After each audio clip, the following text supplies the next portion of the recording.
Since this isn't my usual style for reviews, I'm going to do this in reverse and start with the final summary and then move along into my rant. Final Fantasy XIII-2 is a good game. It's not an amazing game, it's just good. The story for the game unfolds at a snail's pace, but once it starts rolling, which admittedly is pretty much at the final chapter, it starts firing on all cylinders. The battle system in large part remains untouched from the previous game, which is both good and bad. Good because the tweaks that have been made allow you to immediately gain the bonuses from a class the moment you hit the switch button, so that you can more strategically take advantage of each class's specific role. Which is good in theory, but it's bad because for the most part you're just performing the same monotonous task of pressing X and nothing else. There really isn't much thought needed on your part when it comes to combat. And honestly, I can only think of 2 times when I ever needed to do anything else but press X to auto-win a battle. Matter of fact, I had to redo the final boss fight twice because the first time I accidentally fell asleep in the middle of it. The story for the game is the most interesting thing about it, because for once we're not subject to a story about horny young teenagers out to save the world, but a story about family. Something has gone terribly wrong with time, and Lightning has been removed from her rightful place at her sister's side. She now is thought to have sacrificed herself and turned into a crystal, and everyone has gone on with their lives except for her sister, Sarah, who still remembers the original timeline and her sister surviving the final encounters of 13. Wishing to bring peace of mind to his fiancée, Snow sets off on an adventure to find out what exactly happened to Lightning, but after 3 long years has not returned yet. Noel is a time traveler from the future and the last known living human. United by fate and a little help from a time-lost Lightning, Noel and Sarah set out an adventure through time to set things right. Sarah wishes to bring the 2 people she loves the most back to her side, and Noel wishes to change the future so he won't be the last human. You wouldn't think it at first glance, but Noel is actually one of the most manliest characters in Final Fantasy history. I know, he doesn't exactly look like it. I mean, come on, look at those dreamy eyes. So yes, he's a pretty boy. Sorry he doesn't look like Marcus Phoenix. Get over it. In 13 plus iterations of this game, Noel could actually go toe-to-toe with the likes of Barrett and Sid from Final Fantasy VII, or even my man Balthier from Final Fantasy XII as the manliest character in the entire series. I hope you haven't forgotten my role in this little story. I'm the leading man. You know what they say about the leading man? He never dies. I'd say you're in more of a supporting role. Fran, please. Why? Because he isn't emo. He knows what he needs to do from the get-go, and he aims to get it done. He's willing to change all of time and history to do it.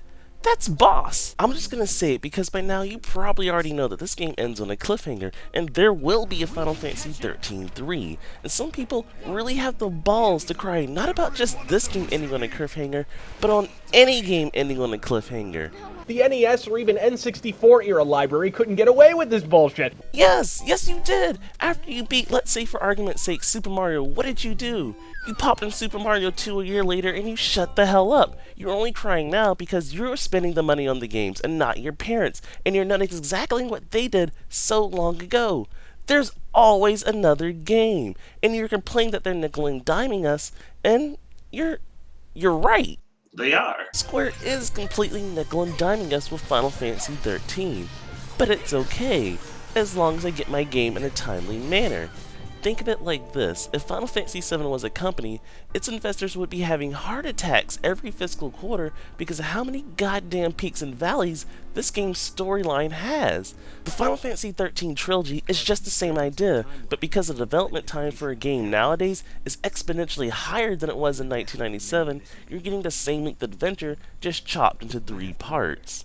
And let's just hope it's only 3 parts. So instead, think of 13 as a 3-part play, has a 2-year developmental concession break in between each part. And if you think that's a BS excuse, remember Final Fantasy Versus 13 that was announced the same time as 13? That was supposed to bring back all the old staples of a world map and all that good stuff? We're still waiting on that single game! Plus, have you ever heard of a little series called Xenosaga? It's 3 games that link together for one continuous story. You know what? I could be this topic all day. Long story short, you've been doing this since the Nintendo era, and you're just now noticing this? Why do you think it was called Super Mario 2 or Resident Evil 5? They're all continuations. That's all things have become. Continuations! What are the top 3 selling Final Fantasy games of all time?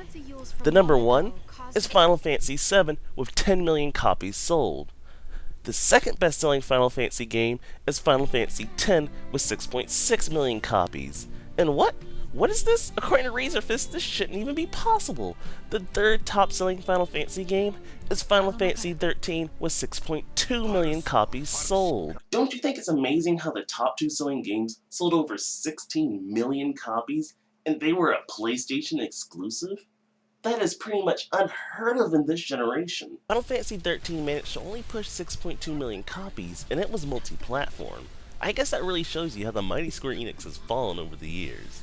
Anyways, I ask you this, how the hell does the third best-selling Final Fantasy hurt Square Enix?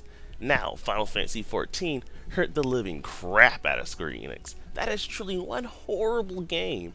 I don't know what the hell Square was thinking when they launched an obviously incomplete game as a final product. And sadly, I own the collector's edition of that. The absolute worst spent $100 ever. Retro fanboys that refuse to get with the times are the worst. They will sit there and cry about how much more awesome the original Super Mario was compared to Super Mario Galaxy. Just what? Or how this is somehow less gay than this, when they're both equally gay. The Major said it best. If you've got issues with this world, change yourself. If that's a problem, block your ears, shut your mouth, and go live like a hermit. My name is Quantum, and I'll see you later.